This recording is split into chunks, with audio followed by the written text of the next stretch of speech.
नमस्कार पेंशनर्स मित्रों। अभी आप एक खबर देख रहे होंगे, बहुत ज़ोर शोर से चलाई जा रही है कि all India consumer price index के यानी AICPI के आंकड़ों में भारी उछाल और इसका प्रभाव सीधे पे कमीशन में फिटमेंट फैक्टर पर पड़ेगा। स्वाभाविक है, महंगाई वृद्धि का ही सबसे अधिक फिटमेंट फैक्टर पर प्रभाव पड़ने वाला है। लेकिन ये जो महंगाई दर है, AICPI इंडेक्स से ही महंगाई दर बढ़ती है। कर्मचारियों के लिए DA और पेंशनरों के लिए DR। तो ये आपको वास्तविकता देखिए कि ये लोग किस तरह से खबरें चलाते हैं और वास्तविकता क्या है। पिछले 4 महीनों के आंकड़े आ चुके हैं और उन 4 महीनों में सबसे कम महंगाई इसी बार बढ़ी है। जुलाई में 0.34, अगस्त में 0.42, सितंबर में 0.37 और अक्टूबर में मात्र 0.29% महंगाई बढ़ी है। और अगर जो जुलाई के पहले यानी जून के आंकड़े को माइनस कर दिया जाए तो मात्र 4 महीने में 1.42% बढ़ के 59.60 DADR हुआ है। आप देख लीजिए, जो अधिकृत आंकड़े हैं वो सामने हैं आपके। तो आप देख रहे हैं ये DA के आंकड़े यानी AICPI जो है वो आप जून में 58.18 था, जो कि अब अक्टूबर के आंकड़े आ जाने के बाद 59.60 हो गया है। यानी 4 महीने में 1.42 बढ़ के 59.60 DADR के आंकड़े पहुँचे हैं। अब 4 महीने के बराबर अगर ये बढ़ जाएं तब कहीं जाके ये 3% होगा जनवरी से। जैसा कि हमने बहुत पहले ये बात कही थी कि जनवरी से 2% DA होगा और जुलाई में मात्र 1%। लेकिन वो हमने पे कमीशन के आधार पर कहा था कि अभी ये DA तो मिलेगा, लेकिन भविष्य में जो जनवरी के आंकड़े हैं वो शून्य हो जाएंगे। तो अभी महंगाई जनवरी में यानी दिसंबर के आंकड़े आते आते ये हो जाएगी कितनी, 60%। 2% से ज़्यादा बढ़ने की कोई संभावना नहीं। अगर 147.7 जो अक्टूबर 2025 में है, अगर इसमें 8 और बढ़ा दिए जाएं, जो कि कभी भी 8 नहीं बढ़े हैं, तब जाके ये 61% होगा। नहीं तो ये 60% ही महंगाई हो पाएगी।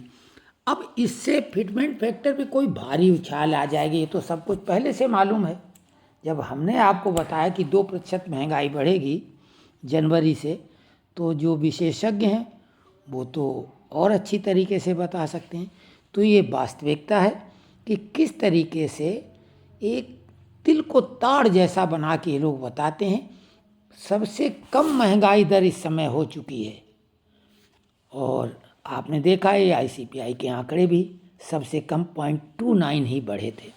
तो 60% तो हो जाएगी, यानी 2% महंगाई जनवरी से बढ़ेगी और वो अभी मिलेगी, क्योंकि अभी पे कमीशन तो लागू हुआ नहीं। जब लागू होगा तब महंगाई शून्य हो जाएगी जनवरी से, जैसा कि पिछले 7 पे कमीशन में होता रहा है। तो इसी तरीके से बहुत सामान्य बात को असाधारण बनाना, कपोल कल्पित काल्पनिक बातें आपके सामने रखना, चाहे वो खुश करने वाली हों या डराने वाली हों या भरमाने वाली, यही काम चल रहा है। हमने आपसे लगातार तथ्यात्मक और सटीक जानकारी ही साझा की है और ये वायदा भी किया कि जब भी कोई ताज़ी जानकारी आपको देने योग्य होगी, हम जल्दी से जल्दी कोशिश करेंगे। नोशनल इंक्रीमेंट पर कुछ लोगों ने कहा कि आप बोलिए। नोशनल इंक्रीमेंट पर बहुत ज़्यादा कुछ कहने सुनने को बाकी नहीं रहा है। मई 2023 से सभी को जो अधिकृत हैं, जो जुलाई यानी जून में रिटायर हुए, जिनका इंक्रीमेंट जुलाई से लग रहा था, और जो दिसंबर में सेवानिवृत्त हो रहे हैं, जिनका इंक्रीमेंट उसके बाद लग रहा था, ऐसे लोगों को तो मिल ही रहा है। लेकिन अभी एक इसमें और बात है जो लोग जानना चाहते हैं। तो एरियर आप कभी भी रिटायर हुए हों, मई 2023 से ही मिलेगा। अगर उसके बाद रिटायर हुए हैं तो रिटायरमेंट की तारीख से मिल जाएगा। लेकिन आप कभी भी बहुत पहले भी रिटायर हुए हैं तो मिलेगा केवल और केवल मई 2023 से। और इसमें अब कोई आपको रिट लगाने की जरूरत नहीं, ना कैट जाना, ना हाई कोर्ट। लेकिन अभी भी इसमें एक जानकारी जो लोग चाहते हैं कि चूंकि सुप्रीम कोर्ट का आदेश है कि जून और दिसंबर में सेवानिवृत्त लोगों को एक नोशनल इंक्रीमेंट मिलेगा, और वो भी मई 2023 से, तो ये 2 छमाही हो गई।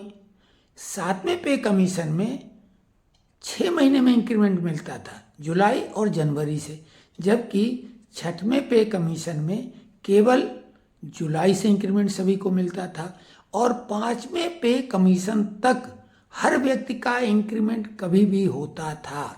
जिस महीने उसका अपॉइंटमेंट हुआ होता है या प्रमोशन के बाद वो फिक्सेशन कराता है तो डेट बदल जाती थी, यानी हर महीने लोगों के इंक्रीमेंट लगा करते थे। लेकिन 8वें पे कमीशन की तो अभी बात कही नहीं जाएगी।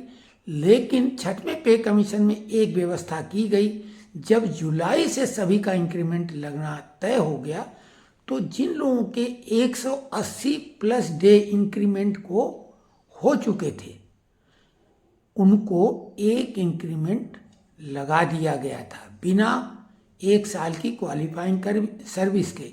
ये कंडीशन होती थी पहले, जो रेगुलर इंक्रीमेंट होता था वेतन वृद्धि, कि आपकी क्वालिफाइंग सर्विस 1 वर्ष की होना चाहिए। अगर विदाउट पे, बिना मेडिकल सर्टिफिकेट का है तो माइनस होकर इंक्रीमेंट बढ़ जाया करता था, ये आपको मालूम है।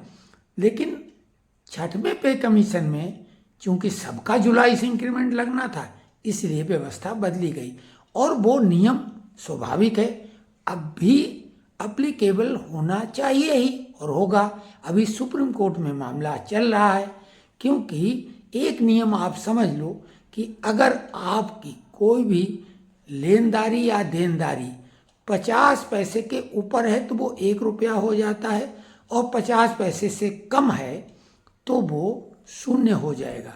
उसी प्रकार 50 पैसे को लेन देन करने वालों की मर्जी। तो उसी प्रकार से जब 180 प्लस डे पर इंक्रीमेंट मिलने की बात कही गई तो वो नियम इस इंक्रीमेंट पर भी लागू होगा। सुप्रीम कोर्ट में केस है, ये बात हमने कही है, क्योंकि बात नियमानुसार होती, जब हो जाती है बात तो सभी लोग वाहवाही करते हैं। हमने बहुत सी ऐसी बातें कही थी जब लोग कह रहे थे कि ये तो संभव ही नहीं, वकीलों तक ने कहा, लेकिन बाद में वो हो गई।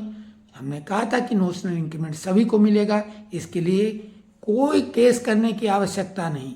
वकीलों ने कहा असंभव, लेकिन अब वो हुआ ना, तो ये 180 प्लस दिन वालों के लिए भी इंक्रीमेंट की व्यवस्था सुप्रीम कोर्ट के हाथ में है। अब हम टिप्पणी नहीं करेंगे, लेकिन संभावित तो है ही। जो भी अन्य जानकारियां होंगी फिटमेंट फैक्टर की, डीए मर्ज तो होगा नहीं, पे कमीशन में आने में 1.5 साल है, और लागू जनवरी 2026 से होगा। और अभी कुछ भी न तो मर्ज होने जा रहा, न अंतरिम राहत मिलने वाली है, और न कम्यूटेशन इस बीच में होगा। अब तो पे कमीशन आने के बाद ही होगा। और ओपीएस भी नहीं है आसान, यूपीएस में ही कुछ सुधार हो सकता है। हालांकि लोग आंदोलन करने की धमकी दे रहे हैं, हड़ताल की धमकी, ठीक है, वो काम है उनका। तो ये बहुत सी बातें हैं। ताज़ी कोई जानकारी होगी, तथ्यात्मक होगी, सही होगी, हम आपको तत्काल बताएंगे। आप वीडियो में लिखें आप किस तरह का वीडियो चाहते हैं, हम वैसा बनाएंगे। और ये वीडियो कैसा लगा ये आप कमेंट्स में लिखें।